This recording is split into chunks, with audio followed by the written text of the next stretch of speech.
Novatus hatutaki kumsema, ni mchezaji ambaye amejirekebisha sana. Tulikuwa tunazungumza kuhusu red card sijui na nini. Leo amekuwa perfect, kacheza kwenye kiwango bora kwa uwezo mkubwa, ametuliza timu. Lakini ukija Tari na Lakia amecheza naye kwenye kiwango bora kabisa. Mchezaji ambaye niona kidogo mechi ilimshinda toka mechi ya kwanza, nafikiri baada hapo tuna kocha kumpa nafasi alikuwa ni Kevin, ambao bado ana nafasi ya kujirekebisha na kuendelea kufanya vizuri zaidi. Lakini wakongwe Mbwana na Simon Msuva pamoja na ukongwe wao, umeiona kazi yao, wamefanya kazi yao kwa uzuri kabisa. Samata ambaye kwenye timu ya taifa anaitwa kwa kushauriwa, kwa sababu yeye anaona kuna nafasi wanaweza kupata watu wengine. Leo kwa heshima kubwa kabisa amekuwa sehemu ya kikosi chetu kikiandika rekodi, na kwangu mimi ndo namuona ndo kapteni mwenye mafanikio zaidi kuliko makapteni wote waliowahi kutokea kwenye timu yetu ya taifa.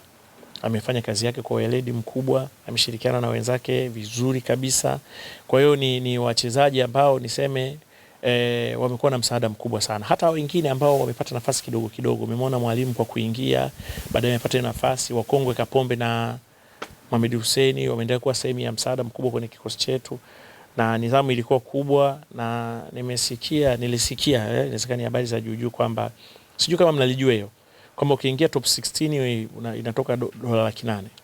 Kwa nini anapewa $800,000? Na taarifa niliyoipata sasa, mtaenda mkathibitisha, kwa sababu hizi ni habari zangu mimi za mwanzo kwamba kwenye $800,000 na katwa $400,000 wanapewa wachezaji. Na kama itakuwa ni hivyo kweli, basi ni jambo zuri sana tutakuwa tumefanya TFF. Ingawa najua wanakuwa na mahitaji mengine mengi, lakini watakachowapa kiasi ni vizuri, mimi naamini. Sijui ni hiyo, lakini nimeambiwa $400,000 watakatiwa wachezaji. Ni jambo zuri kwa sababu wamekuwa wakilishi bora wa taifa na wameifanya kazi yao kwa uzuri kabisa. Gamaundi na benchi lake la ufundi, kazi yao wameifanya vizuri sana. Niwape pole kwa sababu niliona walikuwa na frustration ya ile dhuluma jinsi ilivyokuwa, hawakuwa wametulia.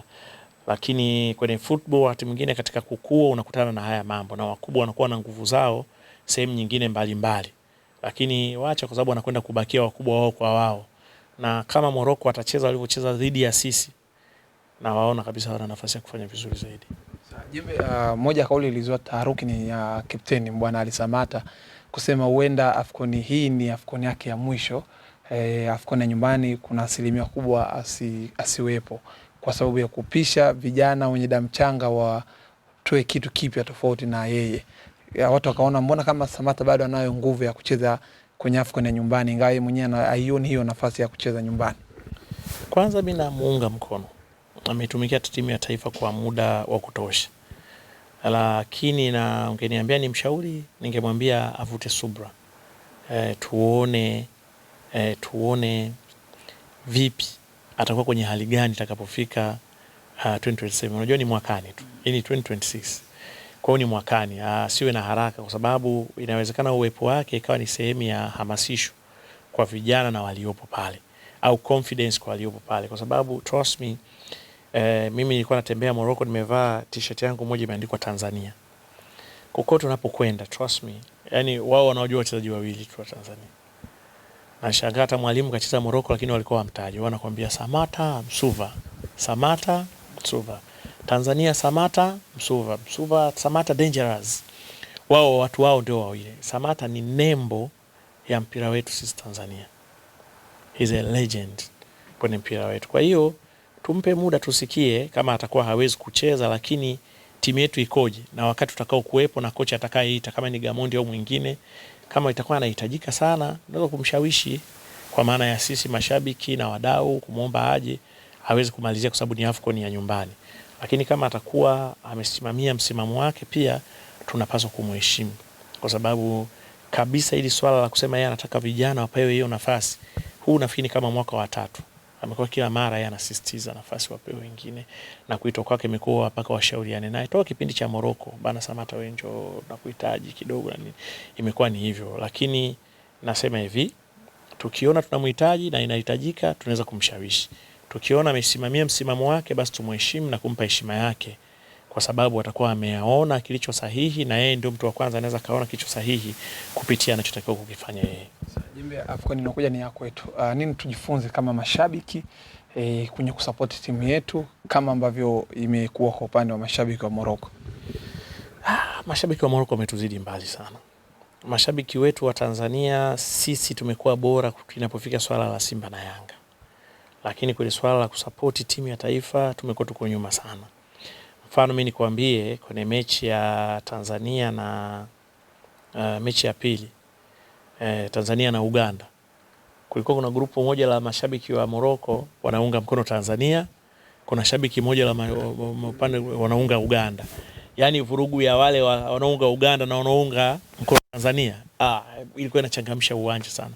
Wananani yao mmoja wanafanya sijui wale kule wanawajibu. Kwa hiyo wanawasiliana kule na huku, yani raha sana ilikuwa.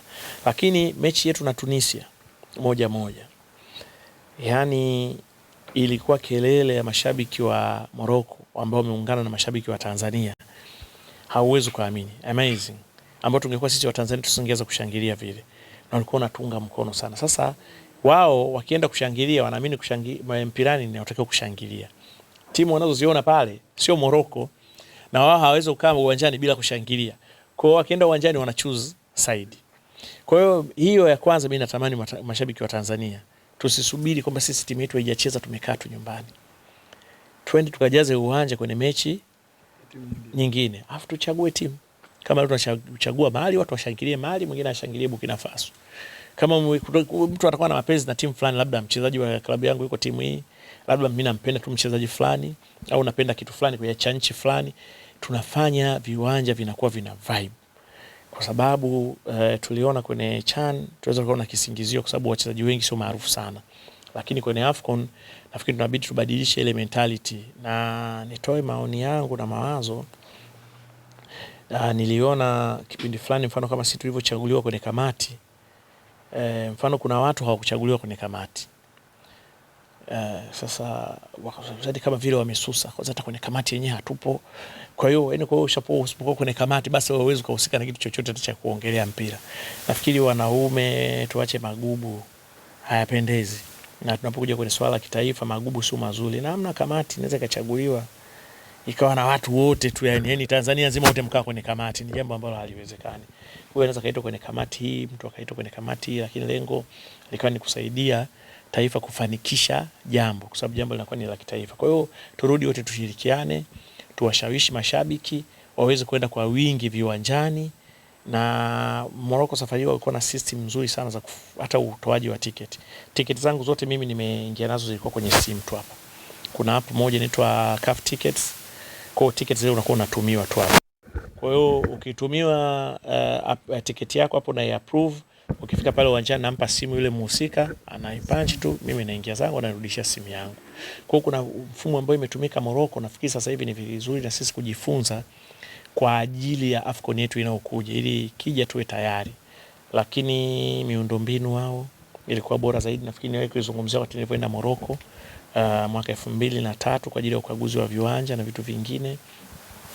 Ukitaka kusafiri mji mmoja kwenda mwingine ilikuwa ni rahisi sana. Lakini kuna treni ya kasi na kuna treni ya bei nafuu. Bado ile ambaye mna banana. Wewe mwenyewe unaweza kuchagua kulingana na hela yako ulionayo. Taxi zilikuwa zimepunguzwa bei. Lakini nikajifunza kitu kingine. Kwamba nimeona hata ukifika Morocco, kwanza mji wowote utajua AFCON ipo hapa. Kuanzia airport, barabarani. Hakuna mimi katika maisha yangu sehemu nimeona bendera ya nchi yangu mara nyingi zaidi kama AFCON ya. Haijawekwa ya Tanzania peke yake, imewekwa na nchi zote zinazoshiriki. Lakini kila ukipita paka nasikia raha. Yaani kuna kipindi kwa nafika na bendera ya Tanzania na kujipiga picha pale. Nasikia tu raha yani. Kwa hiyo bendera nchi yangu. Yaani nimeona mara nyingi zaidi bendera ya Tanzania kuliko ninavyoiona hapa Dar es Salaam au mikoa mingine. Na bendera ni utaifa. Kwa hiyo inavutia iwe hivyo. Kwa hiyo tujifunze hayo mambo, sio mabendera, namna ya kupamba. Wenye maduka ukienda kwenye malls wote wameweka zile bendera za nchi zinazoshiriki AFCON. Kwenye tax karibu zote nyuma zina mabango ya kuonyesha kuna AFCON iko Morocco. Yaani kuna vitu ambavyo tutakiwa kuipamba miji yetu na nchi yetu kuonyesha AFCON ipo Tanzania, na watu wakubali, sije kawa tu sasa kila kitu ukiambiwa bana mimi lazima nilipwe, mimi hii, kuna vitu vingine vya bure kwa ajili ya utaifa. Na ndio maana sasa zingine unajitolea, unahifadhi hela zako kwa muda mrefu. Ikifika AFCON unasafiri kwenda kwenye AFCON kwa sababu unajua utajifunza, na mengine unaweza kuwaletea wenzako nyumbani pia ikawasaidia kufanya vitu vizuri au vitu ambavyo vina maana kwa ajili ya kinachofuatia. Mwisho Jembe.